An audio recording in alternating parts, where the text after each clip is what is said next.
Bismillahirrahmanirrahim. Assalamualaikum warahmatullahi wabarakatuh. Innal hamdalillah nahmaduhu wa nasta'inuhu wa nastaghfiruh wa na'udzu billahi min syururi anfusina wa min sayyiati a'malina. May yahdihillahu fala mudilla lahu wa may yudlilhu fala hadiyalah. Asyhadu an la ilaha illallah wa asyhadu anna Muhammadan abduhu wa rasuluh alladzi la nabiyya ba'da amma ba'du.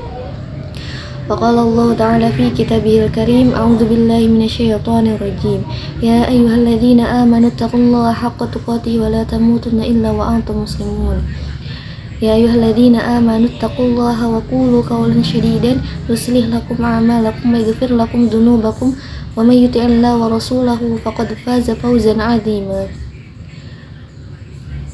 Masyarul muslimin rahimani wa rahimakumullah. Marilah bersama-sama kita panjatkan puji serta syukur kita kepada Allah Subhanahu wa taala yang senantiasa memberikan berbagai macam kenikmatan kepada kita, kenikmatan yang begitu banyak sehingga tidak ada kemampuan bagi kita untuk menghitungnya.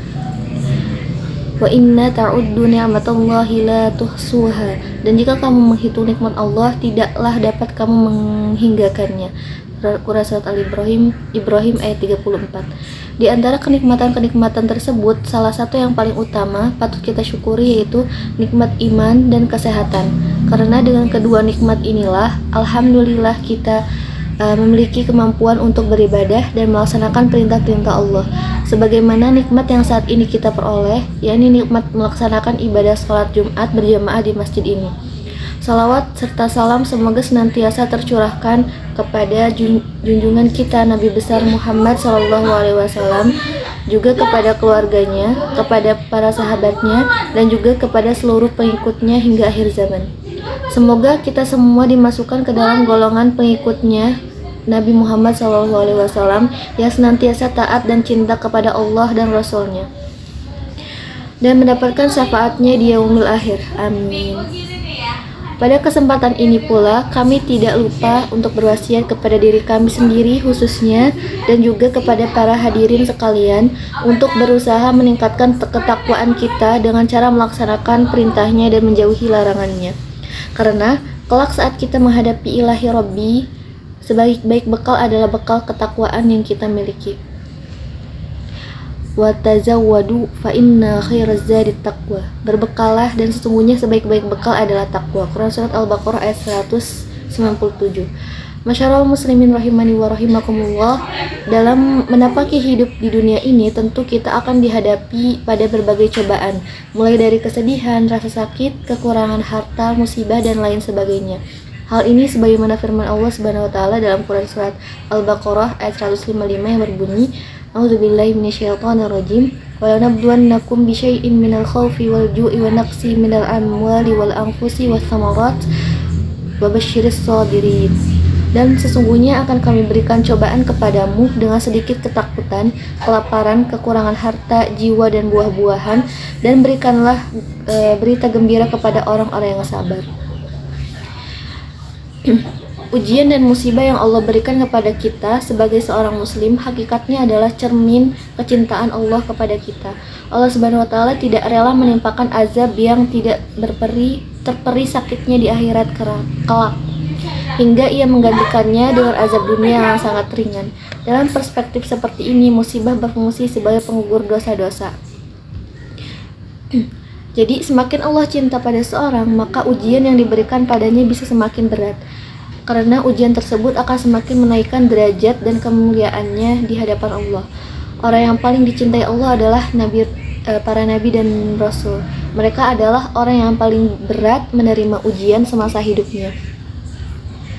Idza ahabballahu qauman btalahum. Jika Allah mencintai suatu kaum, maka mereka akan diuji. Hadis riwayat At-Tabarani. Masyarul muslimin rahimani wa rahimakumullah. Lalu modal apa yang harus kita miliki agar kita benar-benar menjadi pribadi yang siap dalam menghadapi ujian di kehidupan dunia yang fana ini? Allah Subhanahu wa taala melalui Rasulullah SAW telah memberikan petunjuk agar kita benar-benar tidak salah langkah dalam menghadapi cobaan di kehidupan dunia ini. Salah satu petunjuk yang Allah berikan kepada kita pada saat menghadapi musibah adalah dengan sabar dan sholat. Sabar dan sholat adalah dua hal penting kunci menghadapi berbagai ujian dan untuk menggapai kebahagiaan dunia dan akhirat. Allah Subhanahu wa taala berfirman dalam surat Al-Baqarah ayat 153, A'udzubillahi minasyaitonirrajim. Ya ayyuhalladzina amanu ista'inu bis-sabri was-shalah innallaha ma'as-sabirin. Hai orang-orang yang beriman, jadikanlah sabar dan salat sebagai penolongmu. Sesungguhnya Allah bersama orang-orang yang sabar. Quran surat Al-Baqarah ayat 153.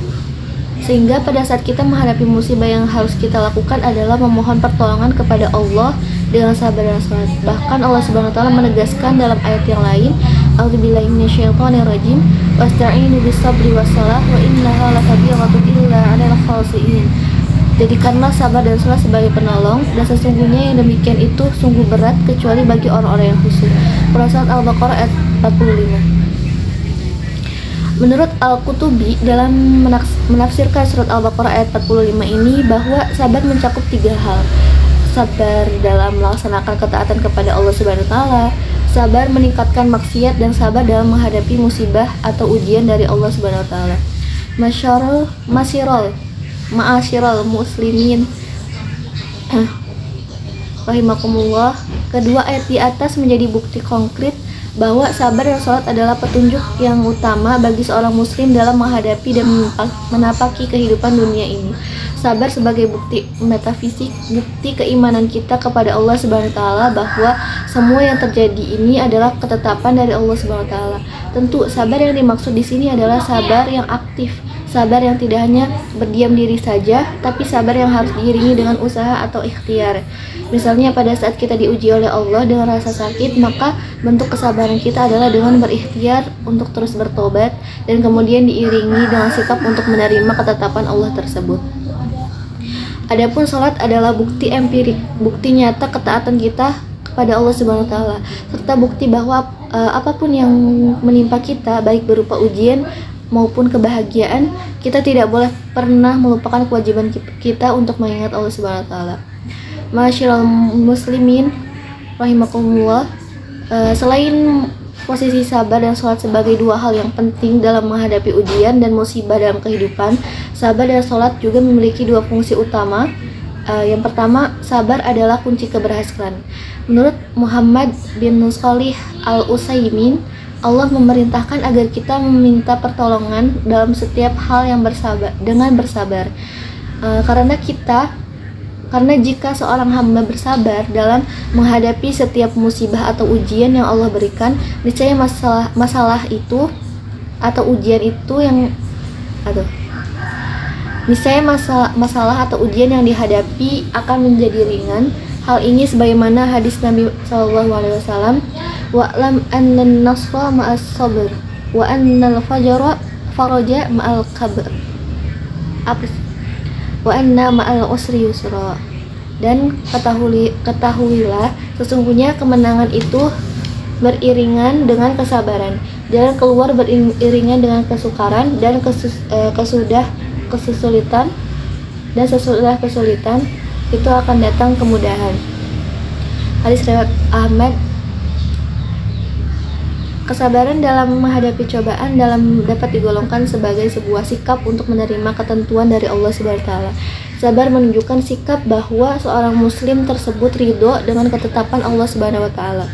Bahkan Allah juga memberikan pujian yang tinggi kepada orang-orang yang sabar dalam menghadapi setiap kesulitan. Bismillahirrahmanirrahim. Was-sabirina fil ba'sya'i wad-dharra'i wa hinal ba's. Ulaika alladzina shadaqu wa ulaika humul muttaqun. Dan orang-orang yang sabar dalam kesempitan, penderitaan, dan dalam peperangan, mereka itulah orang-orang yang benar imannya, dan mereka itulah orang-orang yang bertakwa. Al-Quran Al-Baqarah ayat 177. Bahkan Allah Subhanahu wa taala menegaskan bahwa pahala orang-orang yang bersabar tiada batasnya. Karena memang sesungguhnya tidak ada batas kesabaran bagi seorang muslim. Walanajziyanna alladzina sabaru ajrahum bi ahsani ma kanu ya'malun. Dan sesungguhnya kami akan memberi balasan kepada orang-orang yang sabar dengan pahala yang lebih baik dari apa yang mereka kerjakan. Quran Surat An-Nahl ayat 96. Ma'asyiral muslimin rahimakumullah, kedua, salat adalah sebab pertolongan Allah Subhanahu wa taala Menurut Muhammad bin Shalih Al-Utsaimin, salat dapat menjadi penolong dalam setiap urusan dunia maupun agama, sebagaimana hadis Nabi SAW, annahu kana idza hazabahu amru faza'a ila shalah, bahwa Rasulullah SAW apabila mengalami suatu masalah, beliau segera melakukan salat. Hadis riwayat Abu Daud. Dalam Syarah Riyadhus Shalihin karya Imam An-Nawawi, salat merupakan benteng jitu menghalau perbuatan buruk, keji dan mungkar. Salat merupakan hubungan transenden antara hamba dan Allah SWT, sehingga apa yang dikeluhkan hamba insya Allah didengar oleh Allah SWT, dan disitulah pertolongan Allah SWT datang.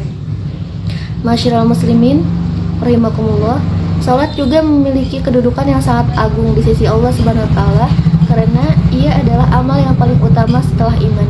Barang siapa yang menjaga dan memelihara salatnya, sungguh ia telah menjaga agamanya, dan Allah akan selalu menjaga urusan-urusannya di dunia.